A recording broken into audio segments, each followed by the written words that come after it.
Hercule Poirot, when a set of treasured wind chimes vanishes from a seaside estate. Hercule Poirot is called to investigate. What begins as a curious theft soon reveals whispers of jealousy, hidden love, and a long-forgotten betrayal. With his sharp mind, Poirot must untangle the riddle before a harmless mystery turns into a deadly crime. Chapter 1. The inciting incident. Atlantic wind blew sharp and high across the rugged cliffs of Cornwall, where gulls screeched above jagged rocks and sea foam leapt like desperate hands toward the sky. Perched on the edge of this dramatic precipice stood Aegis Point, a grand estate belonging to the eccentric and celebrated Lady Araminta Calvel, a patroness of music, mysticism, and the macabre. The estate's long corridors and turreted edges bore the touch of a romantic Gothic revival, complete with gargoyles, an antique bell tower, and the peculiar collection that made Lady Araminta both adored and whispered about.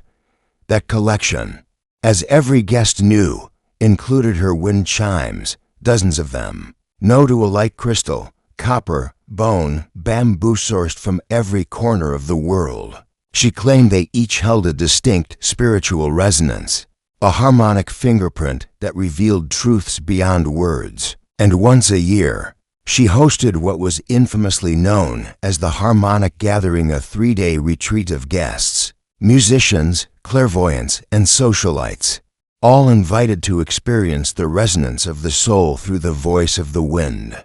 But on the final morning of this year's gathering, something was wrong. The chimes had stopped, the breeze still swept over the cliffs, but the air was silent. Not a single chime sang.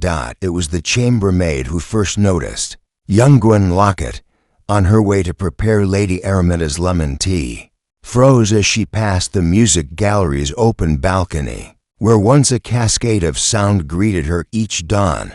There was only dead quiet. She crept closer. The balcony door stood ajar. Beyond it, the frame that held the chimes was swinging gently empty. Not a single chime remained. All of them gone, without so much as a shard left behind. But that was not the worst of it. Inside the gallery, just below the massive stained glass window shaped like a clef, lay Lady Araminta Calvel face down, her hair soaked red, her head crushed against the base of her cherished harp. Within the hour, panic descended upon Aegis Point. The local constable, a young and earnest Inspector Gareth Lilly, arrived to cordon off the estate. The guests, all 11, were gathered into the drawing room, bewildered and jittery, their silken robes and slippers a surreal contrast to the blood that stained the parquet floor upstairs. Each of them had spent the night in one of the guest chambers off the east wing. Each of them claimed to have heard nothing unusual, yet each also knew that the chimes had been ringing into the night.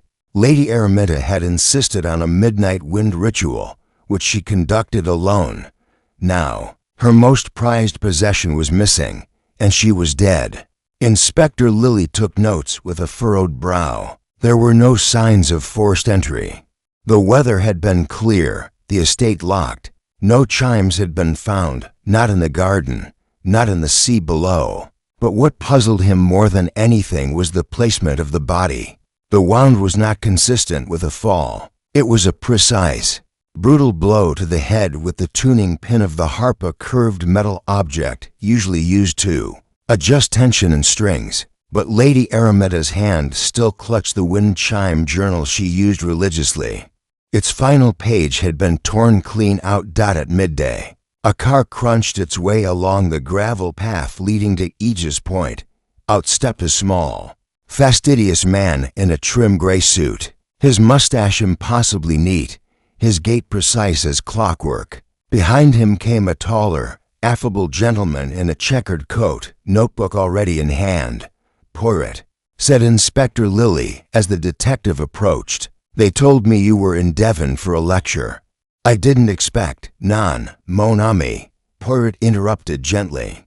"But when I read of the silent chimes, I said to myself, this is not the wind's doing. This is the sound of murder." He cast his eyes to the cliff's edge, to the quiet sky, and to the gallery's high window, where something terrible had been silenced. Then he stepped inside. The riddle had begun. Chapter 2. The first closed music gallery was cordoned off with a velvet rope. As though still preserving its sanctity in the face of death, sunlight poured through the stained glass clef, bathing the floor in fractured hues of violet and gold and oddly serene canvas for a murder scene. Poirot stepped lightly across the room, his patent leather shoes silent on the polished wood. Captain Hastings followed behind, wide-eyed and taking in every curious object on display. The harp, tall and gleaming, loomed solemnly near the open balcony. Its golden frame was darkened at the base where Lady Araminta's blood had pooled. The tuning pin, stained and twisted, had been placed in a sealed evidence bag by Inspector Lilly. The detective offered it to Poirot wordlessly. Poirot examined the item delicately, turning it in his gloved fingers. A harp tuning key, blunt yet capable of precision, he murmured. It was not used in passion. This was aim decided. And the chimes? Hastings asked. Someone really took all of them? Oui, Poirot said softly. And that, Hastings, is perhaps the greater crime. Inspector Lilly cleared his throat. There's no sign of forced entry. Doors and windows were all locked except the gallery's balcony, which was open to the wind. But the cliff dropped sheer below, Hastings pointed out, walking over to peer outside. You'd have to be a madman to scale it, and there's nothing down there. The constables searched the rocks, the beach, the tide pools. Not a single chime. Poirot nodded, deep in thought. Tell me, mon inspecteur, when was Lady Araminta last seen alive? At the midnight ritual. Most of the guests were in their rooms by then. But the housekeeper, Mrs. Denbury, said she passed by the gallery around 1 in the morning and saw a dim light under the door. She thought nothing of it. The chimes were still ringing then, and yet by morning, silence. Poirot moved to the balcony. A thin curtain danced in the breeze. He bent, inspecting the frame. There, barely visible, a thin line of gouged wood, HMM. He reached into his coat and produced a small magnifying lens. Rope, twine, no. Cord cut cleanly, a pulley system. Hastings ventured, perhaps. But why lower chimes instead of simply smashing or stealing them? Because, said Poirot, turning sharply, the chimes were important. Not as decoration, but as evidence. They were not taken for beauty, they were silenced for what they knew. Hastings blinked. What they knew. Lady Araminta believed they spoke. Perhaps they did. The inspector led them through to Lady Araminta's study, less ornate than expected, with clean surfaces, rows of labeled files, and a scent of lavender oil lingering in the air. Poirot's eyes went straight to the desk. A journal lay there bound in red leather with gilded lettering, The Winds of Truth. Harmonic Observations, Volume 7. He turned to the final page. The writing ended abruptly to lines before the bottom. Tonight. The eastern copper chime trembled twice under a still wind. Unusual resonance, deeply sorrowful. I shall. The next page had been torn out. Hastings frowned. She wrote these during the rituals, every night, by candlelight. She believed each chime had a spirit tethered to it, a language of vibration and energy. Look here, each chime had a name, a note, and an emotional register. Poirot flipped back through the entries. Perdita, clear brass, sings in grief. Kuro, bone and obsidian. Anger and deception. Solani, crystal spiral. Honesty under duress. Poirot closed the book. Our killer tore out the last page, likely because it identified them. Inspector Lilly sighed. We'll question the guests next, of course, but none of them have an obvious connection to the chimes. Then we must learn who feared them most. From the hallway, voices echoed, a burst of argument quickly stifled. Poirot turned sharply. Ah, he said, the suspects begin to sing before they are even asked. They returned to the drawing room, where the 11 guests were gathered under an oppressive silence. A log crackled in the marble fireplace, but no one moved closer to it. They looked more like strangers than companions.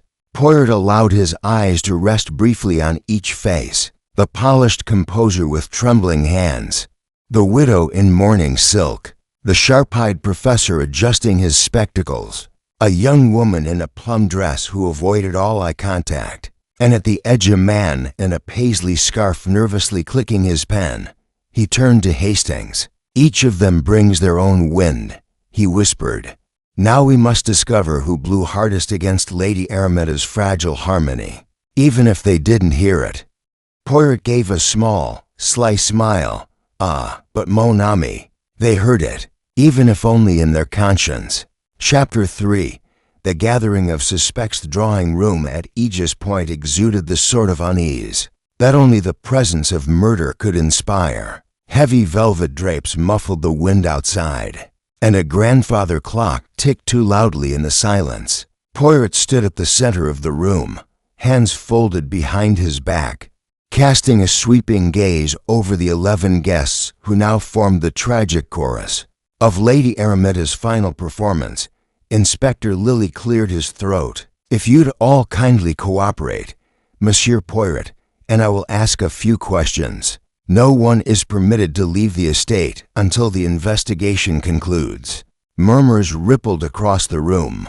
Poirot stepped forward. "Ladies and gentlemen, I beg of you, do not fear me. I am not here to accuse but to understand.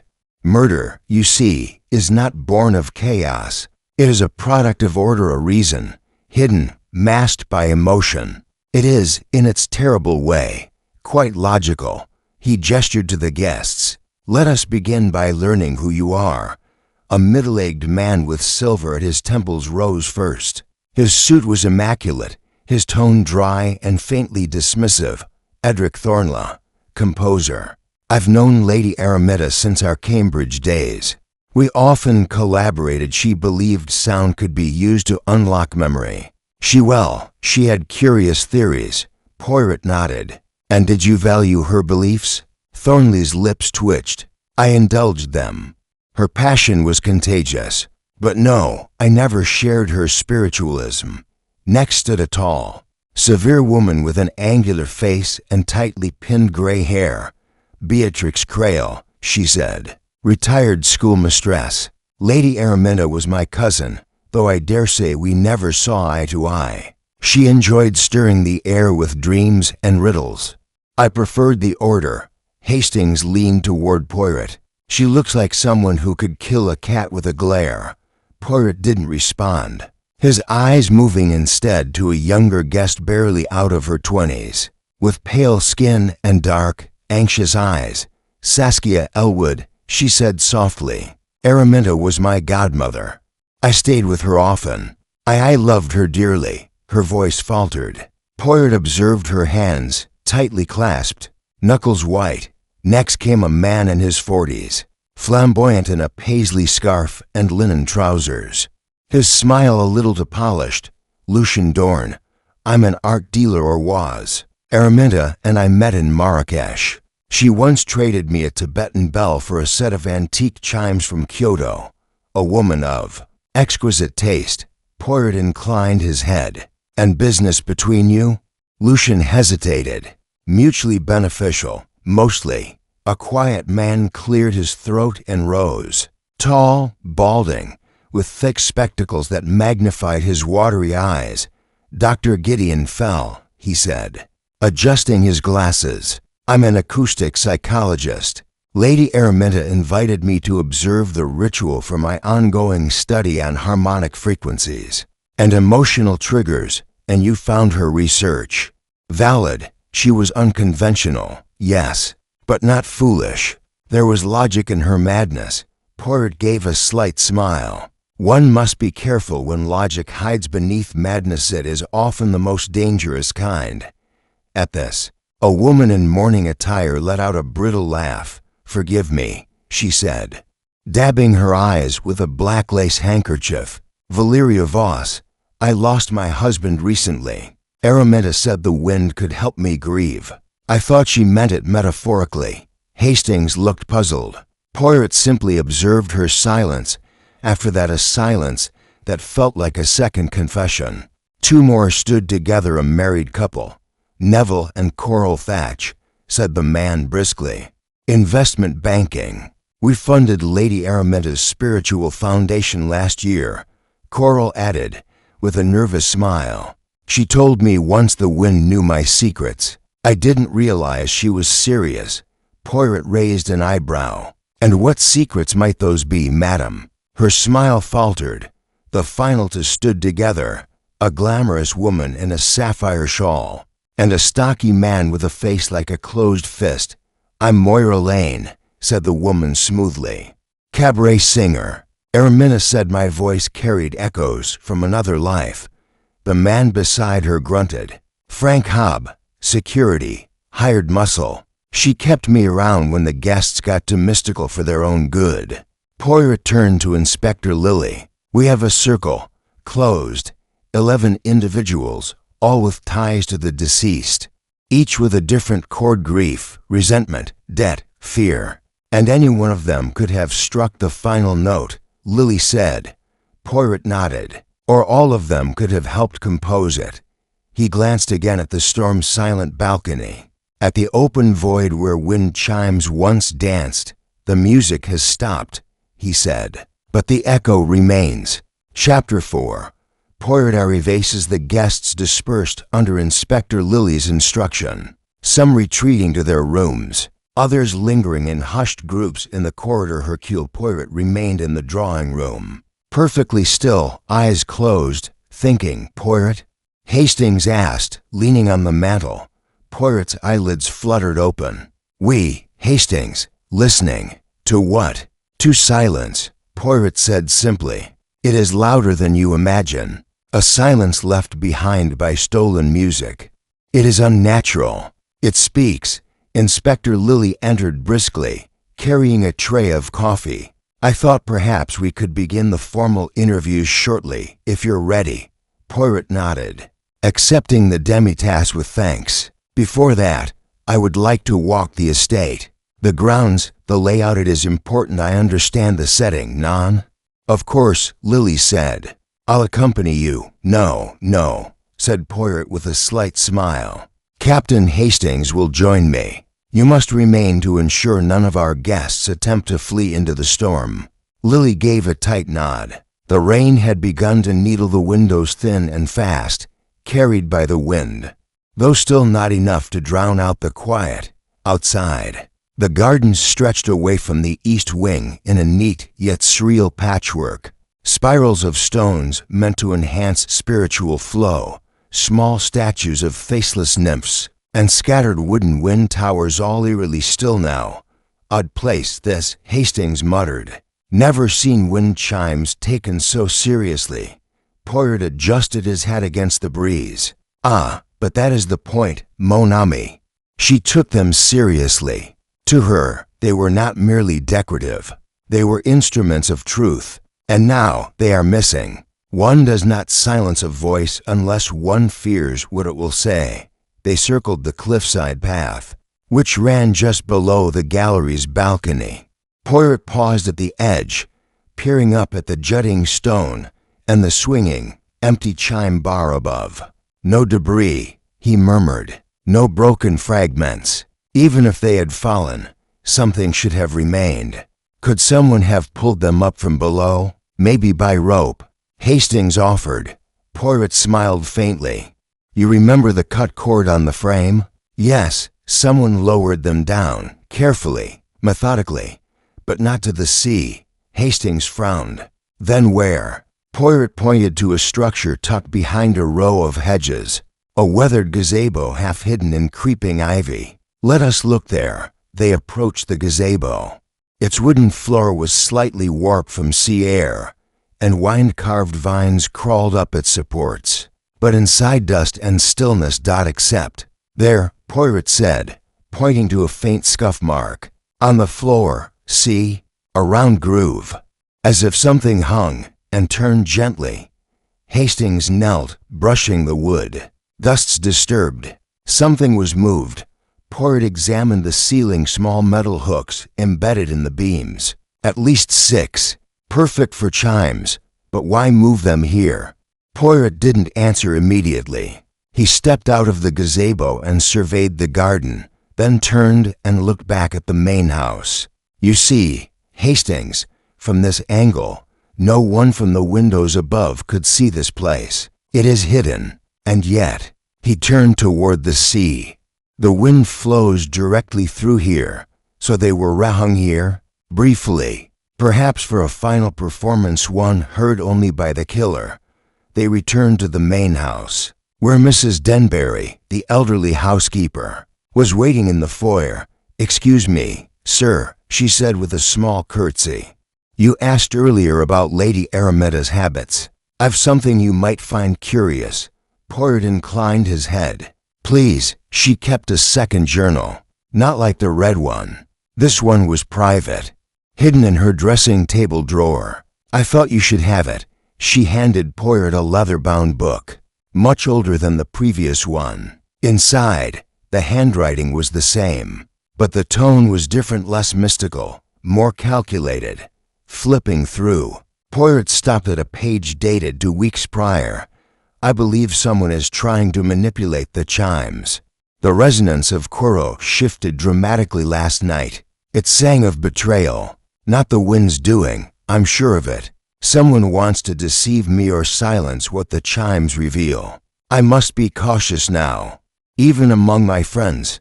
Poirot closed the journal slowly. "Merci, madam. You have done well." As she left, Hastings looked over Poirot's shoulder. "Sounds like she suspected someone was tampering with her whole system." "Indeed," Poirot said quietly. "It appears the chimes did not merely warn her. They were accused." He glanced up toward the music gallery once more. "Now the question becomes," he murmured, who did not want to be heard by the wind.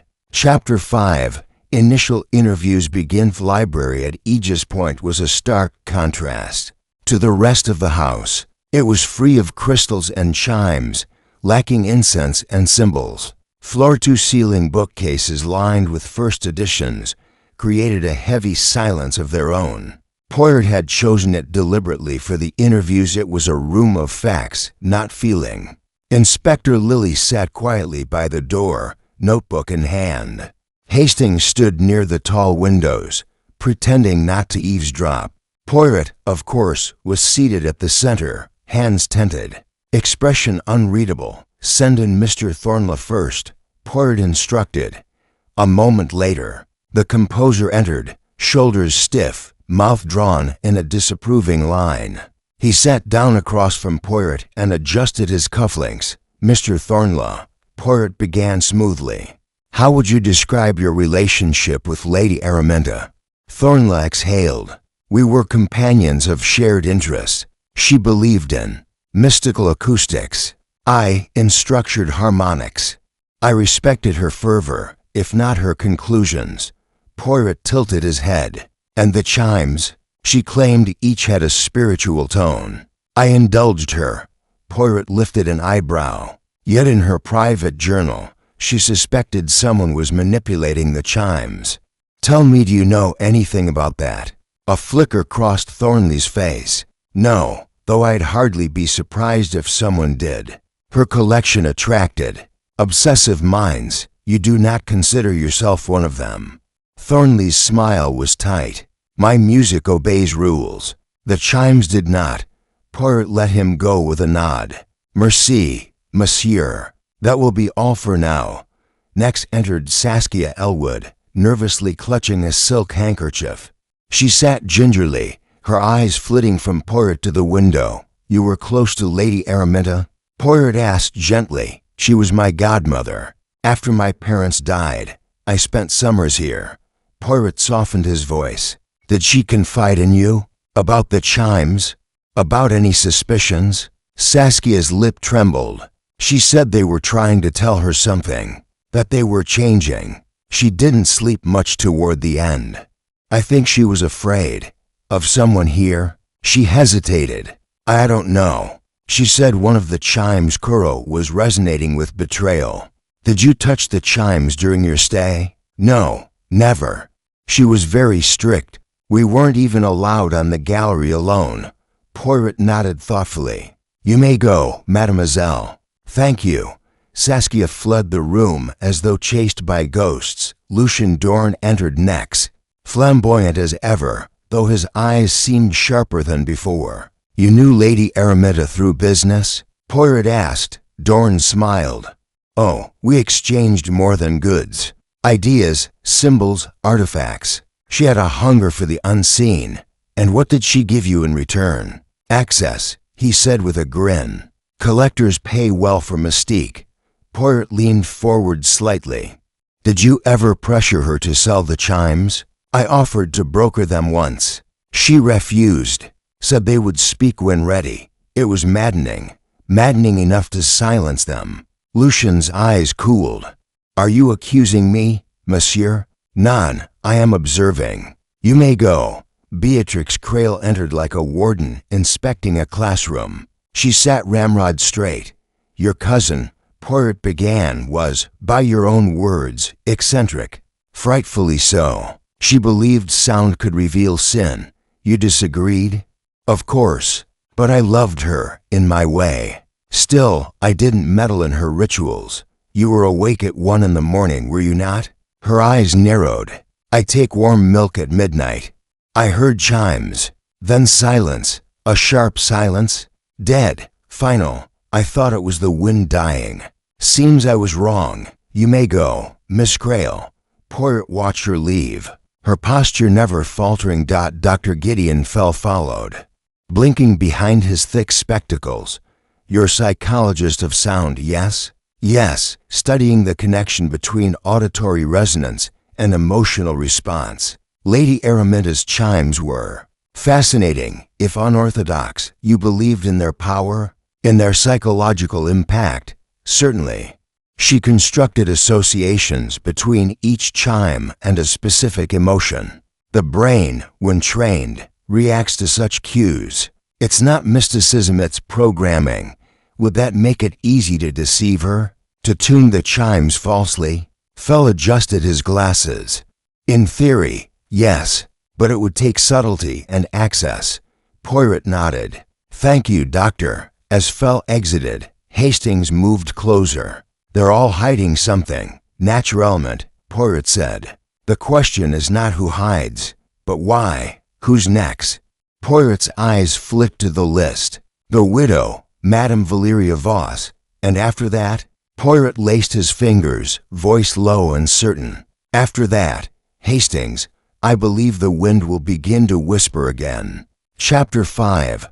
The puzzle in the portritous dusk fell upon the village of Mersley Vale. A soft hush settled over the manor. Shadows stretched long across the floor of the drawing room, where Hercule Poirot now stood alone, gazing at a peculiar oil painting hanging above the fireplace. It depicted a serene woman in white, seated beside a sundial, her expression oddly blank, yet hauntingly familiar. Poirot's eyes narrowed earlier.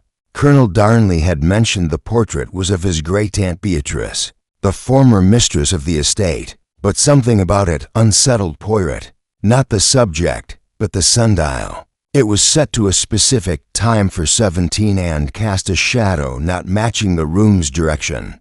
An artist's whim, or a clue. Poirot reached into his coat and retrieved his notebook. He had been cataloging oddities since his arrival. There was the dustless bookshelf in the study, the mud-caked boots with a perfectly clean sole, and now this painting. The mounting details did not point to a mere accident. No, the death of Eleanor Darnley was part of a carefully staged plan. But to what end? A knock interrupted his thoughts.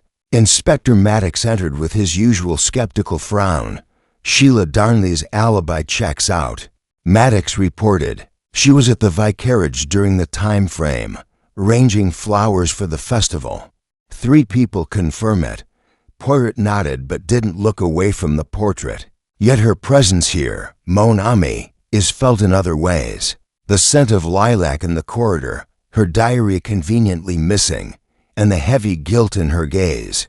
Maddox sighed. You're thinking she's hiding something? I am thinking everyone in this house is hiding something, Poirot said. Even the walls whisper secrets. The inspector looked skeptical, but Poirot pressed on. We must understand the movements in this house. Who was where, and why? Let us begin again, with the time of death, roughly between 2:30 and 3:30, Maddox confirmed. Coroner's estimate. And yet, Poirot murmured, turning to the inspector with a sharp look. No one saw or heard his struggle. No signs of forced entry. Eleanor simply ceased. Maddox hesitated. There was something odd the gardener mentioned. Said he saw light coming from the library around 3 o'clock, but everyone claims it was empty. Poirot's eyes lit up. Ah, the gardener. Let us speak with him immediately. 15 minutes later, Poirot and Maddox stood in the toolshed, facing old Giles, the gardener. He was weary, with mud-caked boots and gnarled hands that clutched his cap nervously. I did see a light, Giles said. Around 3 sharp. Thought it odd no one uses the library in the afternoon, but I paid it no mind. Though perhaps Miss Eleanor was reading. Poirot studied him. Tell me, Monsieur Giles, did you notice anything else unusual in the garden today? Giles scratched his chin. Well, yes. Found a bit of broken glass behind the hedgerow, just under the library window. And a torn bit of lace. Poirot's eyes sharpened. Where is this place now? Still there, I reckon. Didn't think it mattered. They followed Giles to the hedgerow, where Poirot crouched beside the remnants. The glass was clearly from the inside, suggesting the window had been broken, not by force from outside, but shattered from within. The lace, delicate and torn, fluttered slightly in the breeze. Poirot gently pocketed it. Notice, Inspector, Poirot said softly. The window is just slightly ajar now, though Colonel Darnley claimed it was locked from the inside. You're suggesting someone faked the lock? Maddox asked. I am suggesting, Poirot replied, that the killer was not locked in or out. The killer was invited. Back inside, Poirot returned to the drawing room, where the family had gathered again, Colonel Darnley pacing restlessly, Sheila watching him with tightened lips, and young Thomas Darnley lost in thought. Poirot cleared his throat. Ms. Amos, he said, I must ask you to indulge me in a small exercise. They looked up. I believe we have all misjudged the manner of Eleanor Darnley's death, and more importantly, I believe the motive lies not in her recent actions but in the past. Poirot gestured to the portrait. This painting. You see it, yes. Beautiful, serene, timeless. But it hides a detail that I believe is crucial. The sundial reads for 17. A strange detail for a work of art, non? Sheila blinked. That's the time Eleanor was found. Exactament, Poirot said, which means the painting was modified recently, perhaps by someone wishing to leave a message. Colonel Darnley looked baffled. You think Eleanor altered it? No, Poirot said softly. I think someone altered it after her death, as a warning or a confession. Maddox stepped forward. You're implying someone returned to the scene. I am implying, Poirot said, folding his hands, that the killer never left. The room was silent. Poirot's eyes landed on Thomas Darnley, whose expression had shifted subtly from confusion to a flicker of fear. The broken glass behind the hedgerow, Poirot said. And this torn lace, it matches the cuff of your sister's dressing gown, Sheila. But you were at the vicarage, no? Sheila stiffened. I was, but my gown was missing when I returned. I thought it strange. Poirot nodded gravely. Someone used it to impersonate you, to plant a false trail. And now I believe I know who. He turned to Maddox. But before I speak further, I must confirm one final piece of evidence. The answer, I believe, lies in the sundial outside. Come, Inspector. Let us greet the past where it still casts its shadow. The room remained frozen as Poirot swept out. Behind him, the tension in the air grew thick. Like a storm preparing to break. Chapter 6. The broken portrait. Next morning dawned overcast. The sky a dull canvas that seemed to reflect the mood within the household. Poirot sat in the breakfast room with Miss Penelope Avery, who wore a seafoam green shawl wrapped tightly around her shoulders. Her cup of tea trembled slightly in her hand. "You were right, Monsieur Poirot," she said, her voice low. "There is something very wrong in this house. I heard footsteps again last night, heavy, deliberate, on the stairs. But when I looked, nothing. No one."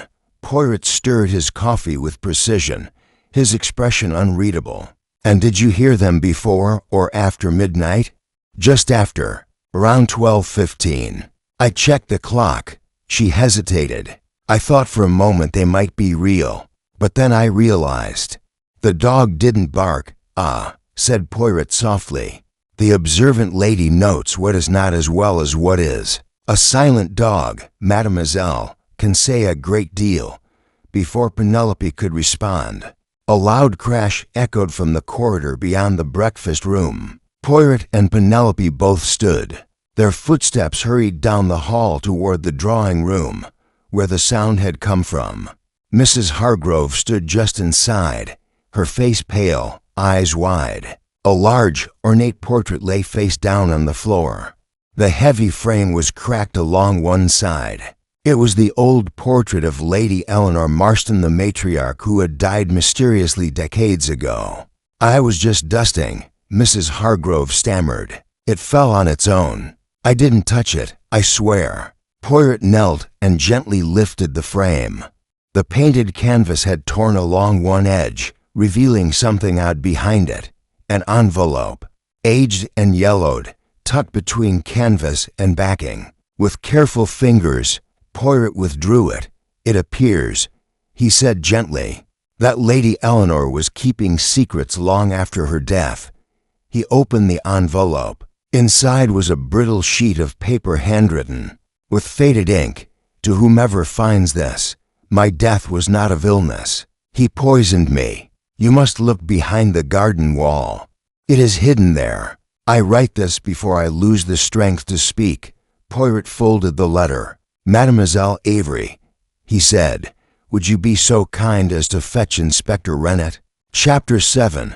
A garden of shadows within the hour. Inspector Whodunit had arrived, accompanied by Constable Hensley and a local groundskeeper with a spade. The overcast sky now threatened rain, casting a dim and anxious gloom over the estate's walled garden. Poirot led them to the western section of the old brick wall, moss-covered, cracked in places. Poirot gestured. The letter said to look behind the garden wall. "I suspect not inside it, but within." The groundskeeper began digging just a few feet from the wall's base. After several tense minutes, the spade struck something with a dull thud, the sound of metal against wood. Everyone stepped closer as the earth was cleared away. A rotted wooden box emerged, its lid warped, the corners chewed by time and dampness. Inside, wrapped in oilcloth, lay a small apothecary bottle and a bundle of letters. Brittle and darkened, Inspector Whodunit picked up the bottle, frowning. "Smells like laudanum, but there's something else." "Arsenic?" Poirot nodded. Laudanum often masked stronger poisons in small doses. "And these letters?" He picked up the topmost one, scanning the faded script. "They are from a man named Arthur Linley, addressed to Lady Eleanor." Passionate and deeply troubled, Whodunit flipped through the bundle. "Wait, this last one. It's a threat. If you defy me again, I shall have no choice. I won't lose everything. Signed simply, E.E."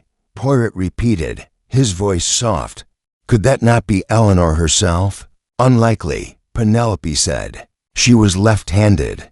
Her writing was very different." Poirot nodded. "So someone whose name began with E. Edward, perhaps?" Inspector Whodunit's brows furrowed. "Edward Marston. Her husband. But he died shortly after her, did he not?"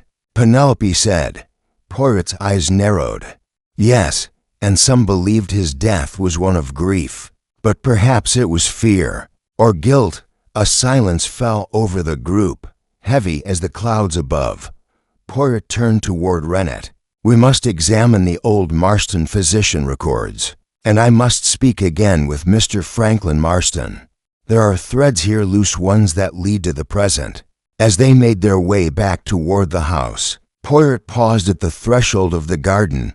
Murder, he said, more to himself than to the others, does not always stay buried with the body. Sometimes it lingers until it is heard. Chapter 7. The shadow beneath the floorboard. Silence that fell after Hercule Poirot's declaration was thick enough to suffocate the air itself. Inspector Vernet glanced from the detective to the darkened ceiling of the cellar, his brows tightening.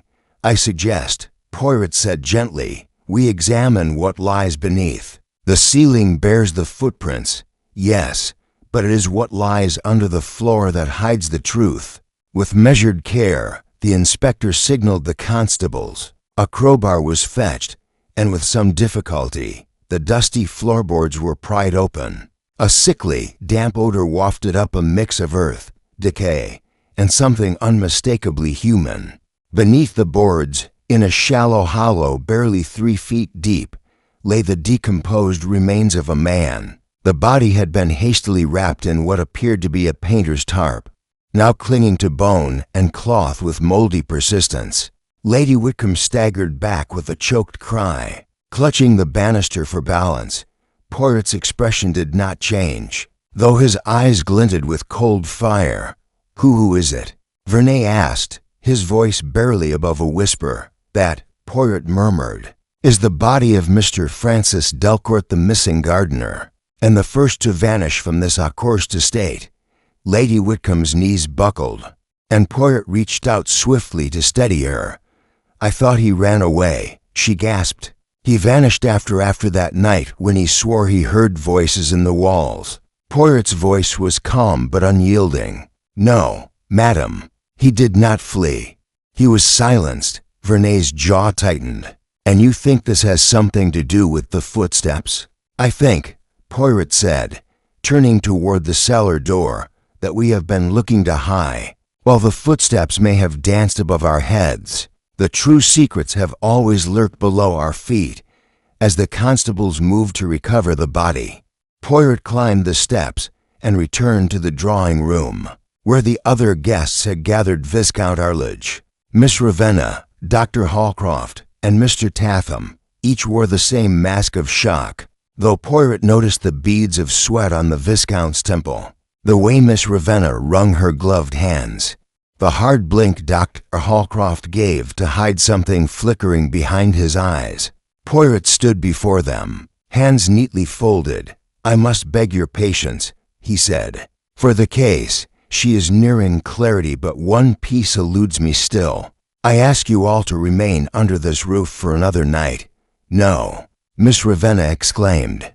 "Surely you're not suggesting we stay with a killer among us?" Poirot inclined his head. "The killer has been with us all along, mademoiselle. Whether under this roof or beyond it, you are not free of their shadow. But tomorrow, I promise it shall be over."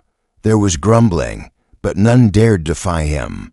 As the guests retired once more to their rooms, Poirot remained in the library with Inspector Vernet.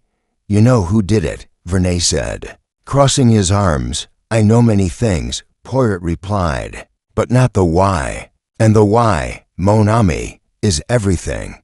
He moved toward the bookshelf, his fingers brushing along the spines of ancient volumes. Then he stopped, drawing one out, a dusty copy of The Garden of Nightshade. "There's poison in this tale," Poirot whispered, "but it is not the kind that kills the body. It is the kind that festers in memory." He turned to Vernet, eyes sharp. "Tomorrow morning, gather everyone in the cellar. The final scene, it shall play there." Morning broke with a chill, despite the summer season. One by one, the guests descended to the cellar at Poirot's behest, their faces pale with unease. Lady Whitcomb stood at the edge of the open floor, veiled in black. Poirot paced slowly, his voice calm and deliberate. "You all believed the footsteps were haunting, but they were not a ghost, they were a signal, a performance, meant to draw attention upward, away from the real crime buried below. Mr. Delcourt discovered something, did he not?" The Viscount looked away. Dr. Holcroft rubbed his brow. Miss Ravenna shivered. Poirot turned to Lady Whitcomb. He confronted someone, perhaps accusing them of wrongdoing. He was dismissed the next day and vanished that night. Poirot's eyes narrowed. And who had both motive and knowledge of the house's secret cellar access? He turned, pointing not to the noble family, but to the last person anyone expected, Mr. Tatham. The estate manager's face turned ghostly white. What? That's absurd. You had access to every part of the estate. You knew of the disused coal chute beneath the cellar. Mr. Delcourt saw you perhaps smuggling something, perhaps eavesdropping where you should not. And so, you killed him. The others gasped. Poirot's voice dropped. But there was more. Nest's pause. He threatened to expose not just your actions, but the truth of what happened long ago, the truth behind the suicide of young Henry Whitcomb. The voices he claimed to hear were not madness, but memories. Poirot stepped closer. You've lived here too long, Mr. Tatham. Long enough to learn the cracks in every wall. Long enough to fake footsteps on the ceiling using ropes and weighted shoes. A trick to send suspicion skyward. Tatham's mouth opened, then closed. His hands trembled, and then he bolted. But the constables were ready as they dragged him away. Poirot turned to the stunned guests. The mystery is not fully solved. Not yet. There remains one truth unspoken, one lie buried in this house for decades. And tomorrow, I shall bring it into the light. Chapter 8. Shadows in the nursery. Morning after Poirot's cryptic conversation with Dr. Averill dawned gray and sluggish. A drizzle tapped lightly against the glass windows of the Vexley estate. As Poirot stood before the fireplace in the drawing room, his fingers steepled, eyes narrowed in quiet calculation. Hastings sat nearby, thumbing through his notebook, trying to align the sequence of events in his own mind. Tell me again. Hastings, Poirot said, without turning.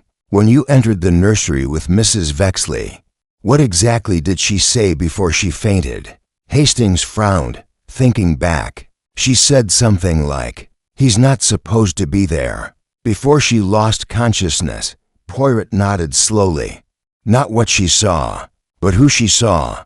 Before Hastings could respond, Mrs. Ashcombe entered briskly, clutching a folder of estate records. "Mr. Poirot, I thought you might want to see this." The late Mr. Vexley kept extensive logs of staff hours and visitor entries. Something seemed off to me when I reviewed last Monday's entries.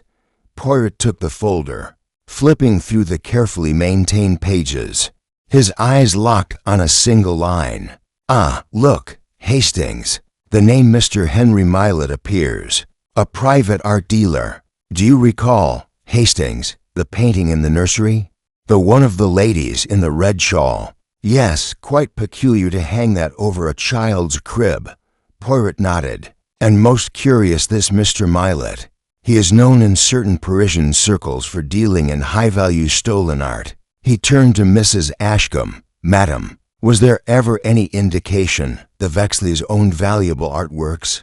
"I believe Mr. Vexley inherited a few from his grandfather. He always kept them under lock and key, though I'm not sure where." Poirot's gaze lifted thoughtfully. "That painting in the nursery, Hastings, it was not merely decor. It was a message." They were interrupted by the sound of light footsteps. Eliza Vexley, pale and withdrawn, stood hesitantly at the doorway. "Monsieur Poirot, may I speak with you alone?" Poirot inclined his head graciously. "But of course, mademoiselle." They retired to the music room, a space heavy with silence and disuse. Eliza folded her hands tightly in her lap, her eyes scanning the floor. "I saw him," she said quietly. "The man in the mirror, the night before Oliver disappeared." Poirot said nothing, allowing her to speak on. "I woke to a noise, like humming. I went into the nursery and saw a man reflected in the mirror tall, wearing a gardener's cap, but when I turned around, no one was there." Poirot's eyes gleamed. "Mademoiselle, this is most important. Why did you not tell anyone?" I thought I was imagining it. I've been taking medication, sedatives. I wasn't sure if I could trust myself. Who prescribed the sedatives? She hesitated. Dr. Averillo. He said I was suffering from postnatal anxiety, HMM. Poirot leaned forward slightly. And what of the gardener, Mr. Gill? Was he in the house that night? I don't think so. He usually left before dark. Poirot rose. Thank you, mademoiselle. You have been the most brave. Back in the drawing room, Poirot found Hastings again. Come, mon ami. We must pay a visit to the gardener's cottage. The small building sat at the edge of the estate, its brick exterior mottled with moss and vines. Inside, the cottage was modestly kept, tools neatly hung, a single bed unmade, boots by the door. But what caught Poirot's attention was the large, dusty mirror resting against the far wall. He approached it, brushing away the grime with a gloved hand. Curious, very curious, he murmured. Hastings looked puzzled. What is it? Poirot tapped the mirror gently. This is no ordinary glass. This is two-way. A surveillance device of sorts, likely installed to watch the nursery from behind. Hastings recoiled slightly. Good heavens! You mean someone was watching the child? From here? Or from within the hidden corridor that runs behind the nursery? Poirot said, voice grim. We must find the passage. It took them half an hour of probing behind bookshelves and inspecting floorboards before Poirot discovered a loose panel in the hallway behind the nursery. It slid open with a creak, revealing a narrow, pitch-black passage running alongside the nursery wall. Armed with a torch, they entered, brushing cobwebs aside. After a few feet, they came to a small alcove with a built-in bench and another two-way mirror. Directly facing the crib, Hastings exhaled sharply. This is horrifying. Poirot ran a finger along the ledge, then held it up. Dust, but recently disturbed. He straightened. Whoever stood here, Hastings, watched Oliver for days, possibly weeks. And whoever it was had keys, access to the house, and knowledge of its secrets. They exited back into the hallway, Poirot sealing the passage again. There's one more person we must speak to, he said. Who? Poirot turned toward the door, his expression unreadable. The solicitor, Mr. Merriweather. He was unusually vague about the will. I suspect he knows more than he has admitted. As they stepped into the rainy dusk toward the village, Poirot's words echoed in Hastings' ears. Let us peel back the final layer of this illusion. Mon ami, the heart of the deception lies not in the nursery, but in the inheritance itself. Chapter 9. The shadows speak. Night was unusually still, save for the rhythmic creak of the old ceiling fan in the guesthouse room, where Poirot and Hastings were staying. Outside, the wind rustled through the dry leaves, whispering like a secret. Poirot sat upright at the small writing desk. His eyes narrowed as he studied the notes he'd compiled since their arrival. Hastings, lying on the bed with a blanket pulled to his chest, watched his friend with a mixture of admiration and impatience. You've barely slept, Poirot, Hastings remarked. You'll burn yourself out. Poirot waved a hand dismissively. None, mon ami. Sleep is for those at peace. I am not at peace. Not while the shadow of a murderer walks freely among us. There was a knock at the door. Poirot rose and opened it to reveal Sister Amara, her expression pale and hesitant. She clutched a worn shawl around her shoulders. I'm sorry to disturb you at this hour, Monsieur Poirot, she said softly, but something strange has happened. Poirot gestured for her to enter. Please sit. Tell me everything. Sister Amara perched on the edge of the chair, her hands trembling. It's about the nightshade garden. I went there this evening after Vespers to gather rosemary, and I saw, she hesitated. I saw someone moving behind the altar. A man, I think, but when I approached, he vanished. There were no footsteps, no sound. Hastings straightened. Could it have been one of the brothers? She shook her head. They were all inside. I checked. Poirot steepled his fingers. And this figure, did you recognize anything? A scent, a piece of clothing, the gait. I caught a glimpse of something silver, she whispered, like the edge of a blade, or a rosary. Poirot leaned forward. Interesting. Merci, Sister Amara, you've been most helpful. Please do not tell anyone else what you saw. After she left, Hastings muttered, Do you think it was the killer? Poirot turned back to his notes. Possibly. Or someone protecting a secret. The next morning, Poirot and Hastings returned to the nightshade garden. The altar stood solemn and cold beneath the shade of an old yew tree. The herbs planted around it had grown wild, and a faint metallic scent lingered in the air. Poirot knelt by the altar and pressed his palm to the stone, still damp from last night's mist. He murmured, but no signs of footsteps. He moved to the back of the altar, brushing away ivy. A glint caught his eye, a thin strand of silver thread snagged on the bark. He carefully extracted it with tweezers and held it up. Aha, he said softly. Hastings peered at it. What is it? Silver embroidery thread. High quality. Not something worn by the monks, non? They were interrupted by the sharp toll of the monastery bell. Poirot's eyes narrowed. That is not the usual time for prayer. They returned swiftly to the chapel, where a small gathering had formed. Brother Matteo stood near the pulpit, his face grim. There has been a second death, he announced. Brother Leon passed away during the night. In his sleep, Poirot's eyes narrowed. Natural causes? Brother Matteo hesitated.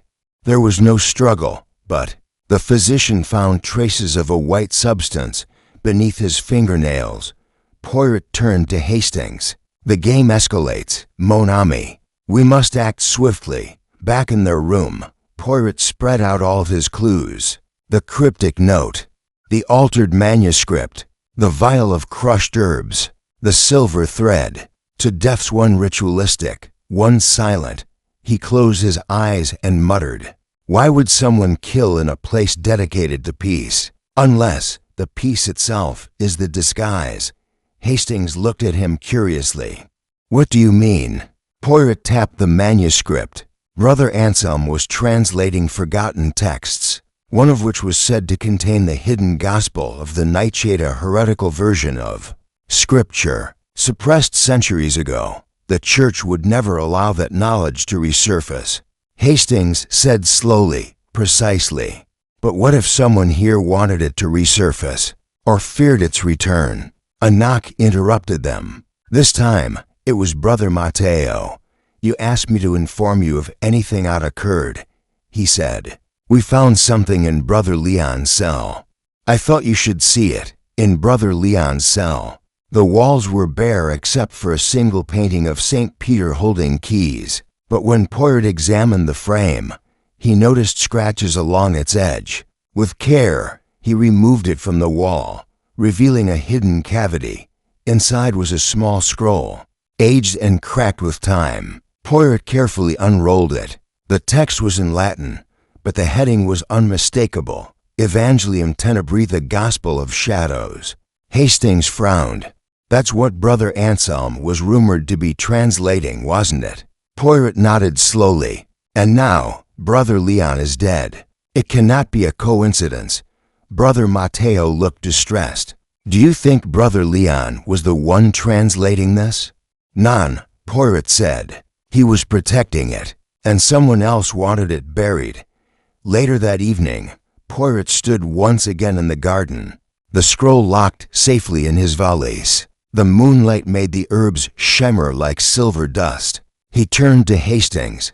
There's a killer among us, he said softly. But more than that, there is a story here that someone is trying to erase. And the manuscript? Hastings asked. Poirot looked to the stars. It may be the key, not just to the motive, but to the murderer's identity. The wind stirred again, and somewhere in the distance, the chapel bell tolled thrice. Another warning, or perhaps a summons. Chapter 10. The shadow in the photography. Next morning, Poirot sat in the dusty drawing room of Alistair Redwood's estate. sunlight filtering dimly through the drapes. He had requested Inspector Farrow bring him copies of the estate's guest logs and photographs taken over the past few months, particularly during social events. Farrow placed a slim folder before him. Here's what the staff could find. Lady Redwood was known for her luncheons and soirees. Though Alastair was rarely present, Poirot carefully opened the folder, spreading out the photographs on the table like a gambler laying down cards. Faces stared up at him, laughing guests with glasses of wine, maids bustling in the background, and in one image a blurred figure watching from the staircase landing. Poirot tapped the photo. This one, he said softly. Tell me, Inspector, do you see the figure in the upper left, behind the banister? Farrow leaned in. It's quite shadowy. Could be a trick of the light. Possibly a guest. Poirot shook his head. No guest dresses like a household servant and note the posture. Watchful, withdrawn, almost as if they were hiding. This photo was taken 2 months ago, yes? Farrow confirmed, flipping the image over. Stamped May 4th, and Lady Redwood was still alive. Poirot's gaze narrowed. Let us pay another visit to the servant quarters. Downstairs, the atmosphere changed. The air was heavier here, thick with dust, the scent of polish, and something else. Something faint and metallic. Poirot paused before a small door tucked at the end of the hall. This room, he asked the housekeeper, Mrs. Thornby. Oh, that's the linen storage. No one uses it much anymore. Poirot pushed it open. The hinges groaned. Inside, shelves of neatly folded linens lined the walls. But what caught his attention was the flora patch of disturbed dust near the rear corner. Someone had stood there recently. He moved closer and spotted a loose wooden panel behind the lowest shelf. With a flick of his wrist, Poirot pulled it back to reveal a small crawl space. Farrow's brow arched. Hidden storage? Poirot reached in and pulled out a wrapped bundle of old clothes, stiff with age. Beneath them, a thin leather journal with initials branded in faded gold. S.R. Sylvia Redwood. Poirot murmured, his voice tightening. He opened the journal carefully. The ink had faded, but the entries were legible. April 2nd. He watches me now, even when he says nothing. I told Alastair, but he brushed it off. He says I drink too much red wine. April 10th. The door creaked again last night. I heard the music box, the one I hid after Mama died. No one should know where it is. April 12th. I saw him. At the top of the stairs. He isn't one of the staff. I think he lives in the walls. Poirot froze. He read the entry again, slower. She feared someone living within the house. Not metaphorically, but physically. He looked at Farrow. We must search the walls. The estate's handyman, called in by Farrow, joined them with tools in hand. Poirot directed him to the second-floor corridor, just outside the late Lady Redwood's bedroom. Here, Poirot said, tapping on the wall. Hollow. The handyman drilled gently until a thin panel loosened, revealing a dark cavity narrow and dust-choked, but clearly walkable for someone slim. A faded blanket and a broken teacup lay just inside. Farrow recoiled. My God, someone has been living in the walls. Poirot nodded grimly. And I believe it may have been the same man who now lies dead in the greenhouse. Farrow's face darkened. You think the body we found was? Yes, Poirot said. The very same ghost Lady Redwood wrote about in her journal. But who was he? And how did no one know? Poirot turned toward the window, his expression unreadable. That is the next question, mon ami. We must uncover the identity of the man in the walls, because only then will we understand who wanted him dead and why. Just then, one of the constables called up from the foyer. Sir, we've got something. The gardener found this wedged under the fountain grate. Farrow took the item. It was a torn scrap of canvas, stained and grimy, but with one notable feature, a painted eye, vivid green, staring out from the cloth like a trapped soul. Poirot leaned in. His expression darkened. That was once part of a portrait. Pharaoh looked startled. You think the painting was destroyed? Poirot didn't answer. Instead, he turned and walked briskly down the corridor toward the main hall. The mystery, he said under his breath, is not just who the intruder was but whose memory he was trying to erase, and with that, the puzzle deepened like a shadow in an old photograph. Chapter 11. The crypt beneath the floorboards. Storm had broken over the manor, lightning clawing across the sky, illuminating the old house in violent flashes. Poirot and Inspector Giraud stood before the now open floor panel in the music room. Beneath it, a narrow stone staircase led downward into darkness, its mouth gaping like the entrance to a tomb. Without a word, Poirot produced a small electric torch from his coat and gestured for Giraud to follow. I suspect, mon ami, Poirot said, his voice barely louder than the storm, that the answers we seek lie not above, but below. The air grew colder as they descended, the musty scent of damp stone and age wood thickening with every step. The stairwell ended in a low chamber of ancient masonry, its ceiling arched and walls lined with niches. Shelves crumbled under the weight of time. Old books and bottles lay scattered across a rotting worktable. A faded tapestry hung on one wall, depicting a garden of nightshade flowers eerily similar to the ones found in the victim's bloodstream. Poirot's eyes narrowed. A secret room, one not marked on the house plans, and yet clearly well used at some point. Giraud moved toward a locked cabinet near the wall. With a firm wrench of his baton, the rusted door creaked open. Inside were dozens of small glass vials, most empty, but a few still half full of a dark, viscous substance. The labels were handwritten in Latin. Belladonna extract, Giraud muttered. So it was poison. Poirot nodded, but did not seem satisfied. He moved slowly, studying the worktable, the alignment of the vials, the peculiar scratches on the stone floor. Finally, his eyes landed on an envelope wedged into the gap between a loose stone and the wall. He extracted it carefully. The envelope was addressed simply, to be opened only upon my death. It was sealed with red wax, bearing the crest of the de Signa family. Poirot broke the seal with great care. Inside was a single sheet of paper, yellowed and fragile, but the ink still legible. It was a confession, signed by Émile de Signa, the former patriarch of the estate. The letter detailed a dark history. Émile, a botanist obsessed with toxic plants, had used the crypt as a laboratory, believing he could distill a cure for his wife's mysterious illness. But she died, and he was blamed. The villagers whispered that he had poisoned her, and in his grief, he turned further inward, developing poisons to know them intimately. As he wrote, I swore I would end the madness. The letter read, but when I discovered someone of my blood had continued my experiments, I was too late. The poison was already in use again.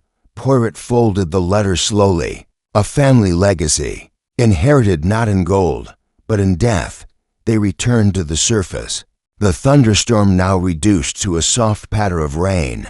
As they emerged into the hallway, a figure was waiting for them. Camille de Signa, pale but composed, her hair slicked with the damp of the storm. I thought you might find that room eventually, she said softly. You knew about it? Giraud asked, stepping forward. Camille gave a hollow laugh. We all knew, in some way. My grandfather would disappear for hours. We were told never to ask, but I never believed the stories, until the deaths began. Poirot regarded her quietly. Then why say nothing, mademoiselle? She hesitated, eyes cast downward. Because I was afraid it was me, afraid it was in my blood, that I might be capable of the same things. I even had dreams of mixing strange liquids in that room. I thought I was going mad. Poirot stepped closer. None, mademoiselle. The mind can play tricks when fear is allowed to fester. But madness leaves a pattern. And you are not mad. You are frightened. He glanced at Giraud. "We must compare fingerprints on the vials. Someone other than Emile has been using that lab recently." Giraud nodded. "I'll have the team examine everything. No more secrets." As Camille turned to leave, Poirot called softly, "Tell me, mademoiselle, your brother Etienne, where was he during the night of the first murder?" She froze. "He was here," she said after a long pause. "But he told me he had gone to Paris for the weekend. I only found out he lied when he returned as if nothing had happened." Poirot's eyes gleamed. "Merci." As Camille disappeared down the hall, Poirot turned to Giraud. "There's the missing piece. The ghost in the house may not wear a sheet, but rather a familiar face." They walked slowly back toward the study. Poirot's steps were light, but his mind was heavy with threads converging. The crypt had revealed more than just old bones, it had whispered the name of the killer. All that remained was to prove it. Chapter 12. The perfumed letter. The rain had begun again, tapping softly against the windows of the Blackthorn estate. As Poirot sat alone in the drawing room, the atmosphere was thick with unspoken truths. He held the letter he had retrieved from Lady Blackthorn's drawer, now open carefully at the edges, a faint aroma of violets still clinging to the parchment. Its content, though brief, stirred something within him, a whispered promise of passion, secrecy, and betrayal. "My love, the storm in our lives will pass. Until then, remember the scent of violets, our sign, our vow. Soon it will be over. Yours always." No name, no signature, no date. But it was clear the letter was written by someone who had shared something intimate with Lady Blackthorn. Poirot read it again, this time examining the paper itself, thick, cream-colored, with a faint watermark, "Theatre des Rêves, Paris." Curious, Poirot murmured, "A place of illusions and performance. How fitting." He folded the letter and tucked it into his pocket just as Hastings returned, his umbrella dripping onto the polished floor. "She's gone," Hastings said, a bit breathless. "Lady Blackthorn. She left in a cab 10 minutes ago. Destination unknown." Poirot nodded, unsurprised. "She is not a woman accustomed to waiting passively." "Mon ami," a knock interrupted them. Mrs. Tilling, the housekeeper, appeared at the doorway with a troubled expression. "Excuse me, sir," she said. "Inspector Wren is here. He wishes a word with you." Poirot stood, brushing off his cuffs. "Then let us oblige him." Inspector Wren had taken up position in the library, his raincoat draped over an armchair, steam rising from his shoulders. He turned as Poirot and Hastings entered. "Gentlemen," Wren greeted with a nod, "it seems we've both uncovered parts of a puzzle. I thought it best we start sharing notes." Poirot gestured for him to proceed. "We've confirmed that the vial found in Lord Blackthorn's study contained oleander essence, an unusual and lethal poison, fast-acting, but it doesn't align with suicide. Not unless he was dosing his own liquor, which makes little sense." Poirot tapped his fingers together. "Indeed, and the note left beside him. The handwriting? A forgery. We had it compared against verified samples. Someone tried to make it look like a suicide. And the broken perfume bottle in the fireplace?" Poirot asked, "also contained oleander traces." Poirot nodded slowly. "Someone attempted to destroy evidence, but the scent lingers." Wren leaned forward. "And you? What have you found?" Poirot produced the perfumed letter and handed it over. "A missive from a lover, or perhaps a conspirator. From Paris. And there's more. Lady Blackthorn was seen speaking with Thomas Llewellyn late at night on the terrace. A heated conversation." "Llewellyn?" Wren raised an eyebrow. "The pianist. He plays more than keys, I suspect," Poirot said.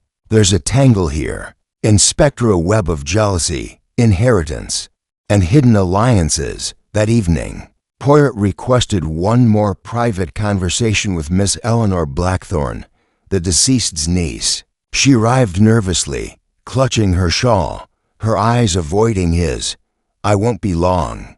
Poirot reassured gently. "I only ask, what do you know of your aunt's relationship with Mr. Llewellyn?" She swallowed. She spent time with him often. Too often. My uncle disapproved. He once said Llewellyn was poisoning the house with art and charm. Her voice faltered. "And yet, you admired him," Poirot said softly. A pause. Then a reluctant nod. "I was foolish. I thought I loved him. But he never looked at me the way he looked at her." Poirot stood. "Merci, mademoiselle. That will be all for now." As she left, Poirot remained still, eyes narrowing in deep thought. "Everything is converging, Hastings," he said. "But the hour of revelation is not yet upon us." Hastings frowned. "What do you need next?" Poirot turned toward the fireplace, where embers still glowed. "Answers, mon ami. And for that, we must go to the place where illusions thrive. To Paris." Chapter 13. Whispers beneath the ivy. Poirot sat in a deep, velvet chair beside the fireplace in the drawing room, where the embers had long gone cold. The house was nearly silent, save for the soft ticking of the grandfather clock in the hallway and the occasional groan of ancient beams. He had requested solitude to think. The events of the last few days had churned into a murky web of half-truths, veiled intentions, and a secret no one dared speak aloud. A soft knock interrupted his thoughts. Miss Winthrop entered, her face paler than usual. "Monsieur Poirot, there's something you ought to see." She led him out into the eastern wing, a part of the estate Poirot hadn't yet explored in depth. The hallway was narrower here, less ornate, the wallpaper faded and curling at the corners. At the end stood a panelled door, half covered with a climbing ivy that had breached the stone and now crept unnaturally through the very walls. Winthrop hesitated. "I came here by accident, trying to clear my head after breakfast." The ivy looked strange, almost like it was hiding something. She pressed her hand along the panel, and with a faint click, it shifted inward, revealing a narrow, steep staircase spiraling downward. A rush of cold air escaped, earthy, damp, and tinged with something less wholesome. Poirot raised an eyebrow. "A hidden cellar, mademoiselle?" They descended together, Poirot's polished shoes clicking against the stone. The deeper they went, the colder the air became. The lantern Miss Winthrop carried flickered as they reached a subterranean room, low-ceilinged, dusty, and lined with shelves of crumbling books and cracked glass jars. In the center of the room stood an old wooden table, warped with age. Upon it, a rusted candelabra and a scattering of papers that trembled slightly in the draught. Poirot moved closer. Mon Dieu! The papers were letters, dozens of them, aged but preserved in protective envelopes. He picked one up, squinting at the faded script. The handwriting matched the note found in Margaret's sewing box. "The same hand," Poirot murmured. He sifted through them. Most were addressed to M, and signed only with an initial L. Winthrop whispered, "Lena." Poirot nodded. "Yes, Lena Hartley. These letters look here, dates, spanning years, full of romantic sentiments. And fear. She speaks of the eyes watching from the ivy, of the man who would not let her leave." His voice grew grave. "These are love letters turned into warnings." Miss Winthrop knelt beside a chest tucked under the table. She forced the lid open with effort. Inside were old photographs, black and white, many of them torn or marked with ink. A few showed Lena, younger, smiling awkwardly next to a tall man in clerical clothing. Poirot examined one carefully. "This is the village vicar, or rather, he was, Reverend Allerton. Disappeared over 30 years ago. It was never solved." He found a newspaper clipping folded among the photographs. "Local vicar vanishes. Last seen at Briarheath." Winthrop gasped. So she wasn't alone. And she wasn't only here to visit family, she was here hiding something. Poirot moved to a second, smaller chest in the corner. It opened easily. Inside, a silver locket, a small bottle with traces of dried powder inside. and a diary, its leather cover worn thin. He opened it, carefully turning pages brittle with age. Each entry was darker than the last. I hear footsteps when no one walks. The whispering in the vines is louder at night. The Reverend has become strange. His sermons have grown cryptic. I think he knows what I did. Poirot stopped. So Lena feared the Reverend, and something she had done in the past. But he vanished, and yet these letters continued afterward. He closed the diary gently. Miss Winthrop, do you understand what this means? There's more to this house than even its oldest resident knows. And the IVA. It is not just a metaphor in her letters. They both turned to look at the walls. The vines weren't merely decorative. They had grown over carved symbols, occult markings, worn nearly invisible with time. Poirot muttered. And the footsteps in the ceiling. They may not be footsteps at all. They exited the cellar in silence, sealing the door behind them. Poirot's thoughts spiraled. Lena, the Reverend, the letters, the ivy, it was all one thread, and the next tug might unravel it. As they reached the main hall, Inspector Falloway met them, breathless. We found something behind the chapel wall, an old furnace, bricked over. Inside, Poirot did not flinch. Bones, Falloway said, grimly. Human bones. Poirot closed his eyes. Then the ivy has done more than choke the house. It has buried the truth. And so the mystery deepened, not just of Lena's past, but of Briarhath itself. Something ancient and rotting lay at its heart, carefully concealed beneath charm, silence, and the watchful vines. Chapter 14. The puzzle box. The following morning, Poirot rose early and took his breakfast in solitude at the inn's quiet veranda. The mist still clung to the distant hedgerows, and the air carried the moist scent of earth and moss. He stirred his tea slowly, deep in thought. Something had shifted since the previous night. An invisible thread in the web of deception had pulled tighter. Before heading back to the Nightshade Garden estate, Poirot paid another visit to Inspector Graves. The constable's office was modest but orderly. Graves was hunched over a series of documents, clearly exhausted but alert.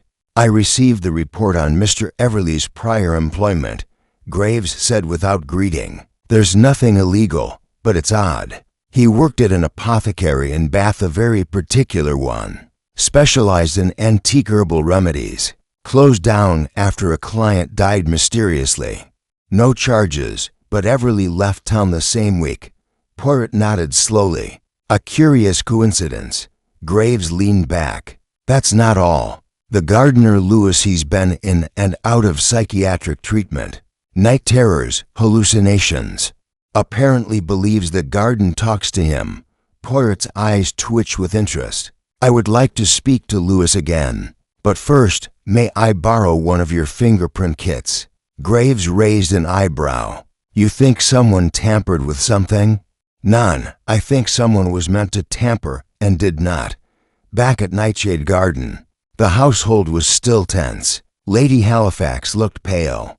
Meredith refused to leave her mother's side. Beatrice remained withdrawn, lingering in the glass.